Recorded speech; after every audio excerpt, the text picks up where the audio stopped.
Thank you all for inviting me out here today, and thank you, Jacob, for putting this together. I'm excited to talk about a program that I've been involved with for over a year now called EASE.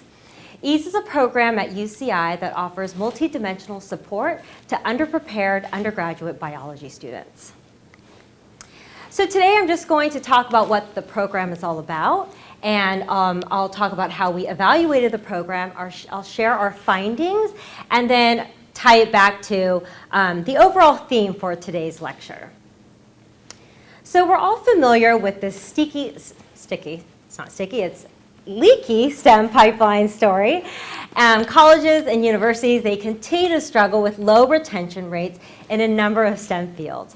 And these rates are often more pronounced for those students that are least academically prepared for undergraduate college-level coursework and are just simply struggle to navigate the college experience. And so we know from prior studies that first-generation college students, low-income students, and underrepresented ethnic and racial minority groups often fit this profile. So in response to this problem, universities and colleges, they implement a number of different interventions, and they look to a number of different approaches. For example, most universities, they're going to offer some kind of college academic remediation program, and they're going to offer extra peer counseling support. Some colleges even use intrusive academic counseling, and others are beginning to look at paying more attention to the social psychological aspects of the college experience and are trying to find ways to help students combat social psychological issues that interfere with academic functioning, such as a feeling like you just don't belong in STEM. EASE is unique in that it doesn't just focus on one component or just one approach, but it offers a number of different support systems simultaneously. And it does this by following a learning communities model. So learning communities, they've been around for decades, and from this body of work, we know that they share some common elements that help students integrate into the academic and social systems of campus life, campus cultures, and all of that is strongly related to student retention decisions in college. So for example, learning communities, they group students into cohorts. And these cohorts enroll in 2 or more classes together. Faculty, they often align course curriculum so that what students are learning in one class can be applied to what they might be doing in another. Faculty also are encouraged to use pedagogical techniques that promote student interaction, such as group learning activities in the classroom. And at some institutions, these student cohorts, they actually live in close proximity to one another, so as to foster academic and social activities that extend beyond the classroom. So as I already mentioned, all of these components, they help students develop a really strong social connection and even intellectual connections with other students, and that helps them integrate into campus better, and of course that helps them with their retention decisions. So EASE follows this learning communities model. But most of the studies out there, they've been implemented for just like first-year students in general, or they've been tailored to meet the needs for academic remediation students. EASE is unique in that it's focused on helping students within a specific field of study, and it's biological sciences. So I just want to quickly talk a little bit about the School of Biological Sciences at UCI. We're over 50% first-generation students. Roughly 40% of our students identify as coming from a low-income family background, and over 30% identify as an underrepresented ethnic or racial minority group. Historically, about 30% of our students that enter in biosci, they don't graduate with biosci within 6 years, and not surprisingly, these are students that are least academically prepared for the biosci major. So the EASE program is targeted to meet the needs for these underprepared, to meet the needs for students that are least prepared for biosci. And it does this by targeting students with less than a 600 SAT math score. And so I just want to take a quick moment and talk about why they use SAT math to determine eligibility. So the biosci department, similar to other departments, on a yearly basis, they conduct an internal review of their students. And they've consistently found a very strong correlation between SAT math and your traditional markers of student success, such as course grades, year one GPA, and even retention. And so they use SAT math to determine eligibility into the program, but the 600, from what I've been told, is just an arbitrary number. Adhering to this strict cutoff, however, it allows us to use a rigorous quasi-experimental design to evaluate treatment effects. We're going to be, this is going to be a regression discontinuity study, and basically what we're going to do is compare those students that lie just above that 600 threshold to students that lie just below it, under this assumption that they're similar, other than the fact that some were assigned to E's and the others were not. And unlike most of the studies within this field, using a regression discontinuity design will allow us to provide more causal estimates than studies in the past. So now I'm just going to quickly talk about specific program elements. EASE is a 2-year program, and during year 1, students are required to enroll in an academic remediation course during their first term. And then for their 2 years, they're afforded a number of opportunities to build a really strong social and academic support system. As I already mentioned, EASE follows this learning communities model. So prior to the academic year, the biosci department, they determine who's eligible for the program, and then they group students randomly into cohorts of 30. And then they coordinate course schedules. So what this means is that our EASE cohorts are enrolled in the same lecture and discussion sections throughout the year. These student cohorts receive extra academic counseling, and they're also assigned to a mentor. And this is going to be a senior bioscience student. And this mentor, they actually wear a number of different hats. First, they serve as a peer tutor. They also hold 1-hour weekly seminars where they discuss things about the course. They help students develop study skills. They talk about metacognition. And it's also this place for first-year students to share about their experiences, whether they're good or what they might be struggling with, et cetera. And this mentor also serves as a point of reference. So you can imagine on a large campus, such as UCI, very similar to UCSB, being on a large campus that offers a number of different support systems that might be really hard to navigate. So this biosci mentor serves as this point of reference so that students actually know whom to see about what. And then lastly, we conducted a pilot study in 2015, but my study is focused on the 2016 cohort. What we did learn from the 2015 cohort, however, was that it was well received by both faculty and students. So the biosci department, they conducted their own interviews with students, and one shared how being part of EASE helped them know someone in class. Everyone was friendly. UCI is a big school. It's really nice to feel like you know a couple of familiar faces. Another student mentioned, I've made amazing friends in my cohort. EASE has really helped me find my people at UCI that I can have fun with as well as study and learn from. EASE gave me a ton of resources. So we're going to estimate the impact of EASE on both academic outcomes. These are just your traditional markers of academic success, course grades, year 1 GPA and year 1 retention. But we also include 4 social psychological measures of the student experience. So this includes sense of belonging, interest, academic and social concerns, and academic integration. The items used to construct these measures were collected from surveys administered during the beginning and end of students' first term. So sense of belonging really just measures the extent to which students felt like they fit in with the biology major.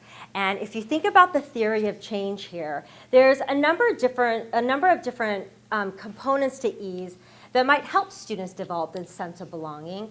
Probably most notable among them would be the cohorting aspect. Students are seeing similar peers on a daily basis. They're developing this really strong network, and that allows them to be more comfortable in class and within this major. We also assessed interest. This really just assesses the degree to which students are fascinated by their biology studies. And then we have a measure of academic and social concerns. So this is just going to assess the extent to which students worry that on campus others disliked them or had negative evaluations of their academic abilities. And so if you think about ease, I would say that the component that has the most potential to alleviate these concerns would be those weekly seminars. Because not only was it a place where students learn about study skills, but again, it was this place where they could share about their experiences with others that are actually going through those same experiences with them. And then, of course, we wanted a subjective measure of academic integration. And so here it is. We looked at whether students talked with faculty more often, met with an academic advisor, et cetera.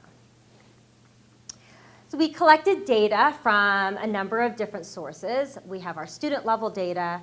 Our program level data just told us who actually enrolled in the program. I'll talk about non-compliance in a minute, but it was minimal. We did have a number of students that were assigned to ease, but they didn't actually participate in the program. And then lastly, those social psychological measures that I just discussed.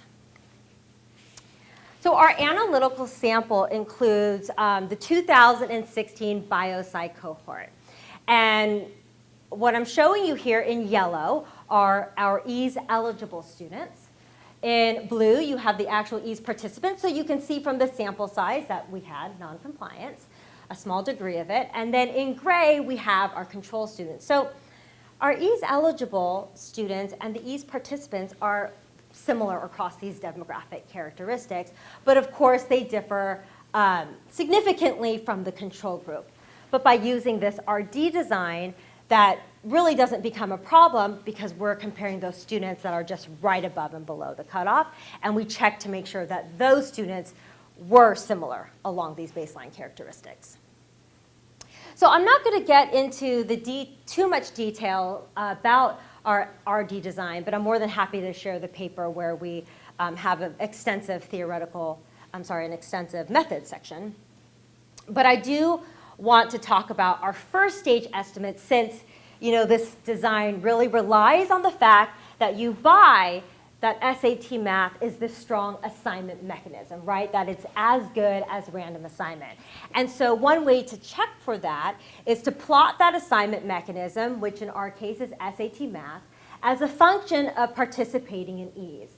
And so what you see here is that to the right of that threshold, there's zero chance of being in the program. But right at that threshold, the probability jumps substantially. So this first stage, the visual description here shows you that SAT math is indeed a really strong mechanism determining who gets into the program. And then, of course, we also compared baseline characteristics. And then we examined the SAT score density around the cutoff. This is just to check whether anyone manipulated the assignment mechanism, which in our study was pretty much impossible. So what we're going to do here, using this RD approach, basically we're going to take the difference in outcomes for those students right around the margin to the left, those are our E students, compared to the students right around the margin to the right, those are our non-E students. And any jump in the regression line is going to be a treatment effect. And more formally, here is the equation. That indicator below just tells you if you're to the left or to the right. Score distance is just a student's SAT score distance from that cutoff.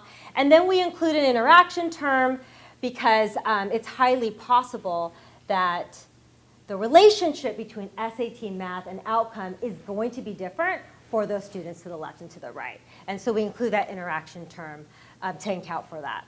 And then lastly, I just want to mention that we use a fuzzy regression discontinuity design to address non-compliance. So basically, this means that I'm going to use SAT I'm going to use SAT as, to predict, I'm going to use as SAT assignment to predict actual participation in the program, and then use a two-stage least square strategy. And I'm going to present both of those estimates next. Okay, so finally to the results. I'm going to start with our academic outcome measures first. We used a bandwidth of plus or minus 60 points. That just means that we're using students who are minus 60 to the left of the threshold and plus 60 to the right. And you can see that we do have a jump for both course grades in Bio 93 and 94, and our statistical estimates confirm this visual description. For Bio 93, this ITT is our intent to treat estimate. So this is just telling you the impact for students that were assigned to the program. This estimate right here tells you the impact for students that actually participated in the program. So the .34 is on a 0 to 4 grade scale unit. And so students that were in E's earned scores in Bio 93 that were .34 grade units higher than our non-E students. And then we also see a jump for year 1 GPA and then also retention. So we're going to look at the social psychological measures next. And all of the measures, the estimates were in the right direction, so they were positive. So here I'm showing you academic integration. But the only measure that was statistically significant was for sense of belonging, which really makes sense when you think about the EASE program. So students assigned to EASE reported values that were 0.55 standard deviation units higher than those not in EASE. And so where will I go with this next? I have the opportunity to continue evaluating this program. So I'm going to look at year 2 outcome measures. It's interesting, in bioscience, we actually lose more of our students during year 2 than year 1. So looking at year 2 retention will be really important in understanding the full effects of this program. And then I'll replicate this study using the 2017 cohort. And hopefully I'll tell a similar story at the end of the year, or else I will explain why we got different results. And then what we really want to do is tease out, which component of the EASE program might students benefit from the most. So if you're a higher education administrator and if you don't have the resources to implement this type of program, and if we were asked, well, which component would you suggest that we cut? At this point, we really wouldn't know. All we know is all of those things together have these pronounced impacts. And then lastly, to try to tie it into the overall theme today, have we lost faith in higher education, and should we? I'm not sure. I can't answer this question. But what I do know is that EASE takes this very holistic approach to supporting students. And I think if we want to help students that are least academically prepared for college, if we want to help them succeed, then we should take holistic approaches seriously. And that there might be this right set of support and services that can move the needle on measures strongly correlated to retention. And to do that, that's going to, at least what we're finding within the School of Education, is that collaborating across campus has been really important. EASE is a collaboration between the School of Education and Biological Sciences. We have other faculty collaborating with engineering and physics, et cetera. So these relationships have become really important. And we're also working with faculty that are engaged in discipline-based education research. So you have them here. They're called teaching faculty or lecturers with security of employment. And we've, a lot of the work that we do with STEM fields at UCI is with these faculty that are engaged in this type of research and are really interested in finding out how to help students that are academically unprepared. And they want to do it using rigorous research. That's it. Thanks.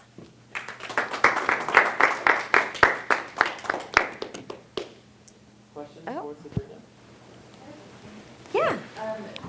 So one of the, not the actual retention, but the grades for the two bioscience classes? Yes. Did you run the analysis on any of the other courses they're enrolled with, like their physics or chemistry courses? So we have their chemistry grades, but unfortunately, since our E students remediate that first term, they're no longer on the same path as the non-E students for chemistry.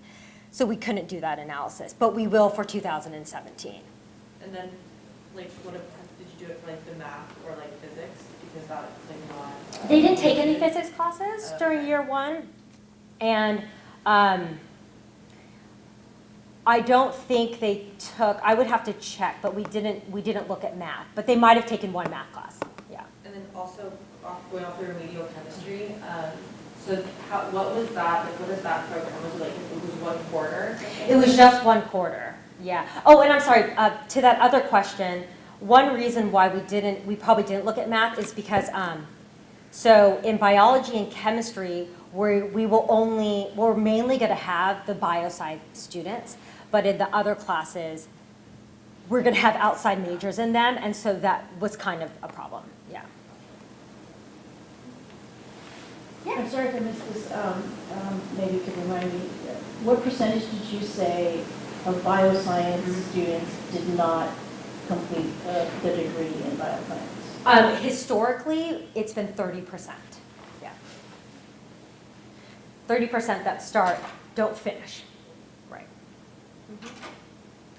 So were you able to look at the years prior to the implementation of the E program to see, like, on either side of that cutoff line, if there was a similar pattern or if there, you know what I mean? Like, Right, so, yes, actually, we did, I think I have a bonus slide, actually, with that. Let me see. Yes, so this is the 2014 cohort. Yeah, we do this in the paper. So this is the 2014 cohort, and we don't see a discontinuity for, I think, oh, I see it right here, Bio 93, and this is Bio 94. And then I actually am working on another analysis where I'll take historical data like 2012 to 14, and because with the regression discontinuity, you know, we only know what's happening for students on the margin, right? But we also want to know, well, about the entire distribution of students. So since I have that historical data, I can do a difference in difference and then give an estimate for the average effects using the entire population. Yeah. has that paper been published yet? So Your full review of the EASE program? it's under review. So Michael Gottfried and I are working on evaluating the type pipeline here. And it's called the ONDAS program, but it sounds super similar to this. Oh, great. And we're just now, I think, just finishing up the first year of it, so if I could email you later. Oh, yeah. So we get a copy of the Sure. papers. Yeah, that'd be awesome. Yep. No problem. Yeah, I went online prior to coming here to see if there was a learning communities program on campus, because they have this at UCSD too, and within their biosci department, I believe. Or it might be physics. But anyways, at UCI, they're planning on expanding it, so they say, to maybe engineering and physics, yeah. I'm surprised they don't have, there's like such a huge group of biology. Right. Yeah, I didn't see anything online about it. That doesn't mean it doesn't exist, but I wasn't able to see anything. Could you talk more about the non-compliance? Yes. Okay, so everyone with less than a 600 was assigned, right? Mm-hmm. But that meant you were taking that remediation chemistry course and then getting all those other things, right? Well, we had some students who passed out of that remediation course because they earned a 3 or higher, I believe, on the AP chemistry exam or some subject chemistry exam. And so because they were exempt from that class, they then were exempt from the EASE program. Okay. Yeah, it was basically, if you were going to be in EASE, you were required to do all of this. And So that's why we have non-compliance. And you see that it's right at that threshold, right, where it jumps to only around 60% because, like I said, students earned a 3 or higher on AP chemistry, or there must be like an SAT subject test in chemistry, and they earned a certain score on that too. Oh, okay. Yeah. Like an SAT 2, yeah. Exactly, right. Gotcha. Mhm. Did you do the social psych measures at the beginning and with growth in those measures, or was it like just taken at the end of the year, or? We did. We conducted a survey at the beginning and at the end. And so in all of the regressions we control for the baseline. Yep. In your opinion, do you think maybe some reason is like non-compliance, or maybe because like with how competitive biology majors are to get into grad school, for like medical school and other like things like that, they wouldn't want on their transcripts if they're a remedial chemistry course? Well, if you earned less than a 600 and didn't pass out using those other requirements, you are required to take that remediation course, yeah. And this year, students will take that remediation course during the summer. So for my 2017 analysis, that cohort will remediate in the summer. And so they'll be on the same schedule. We'll be able to look at chemistry and math and these other outcomes, yeah. Mhm. That's it. Yeah. Perfect, thank you so much.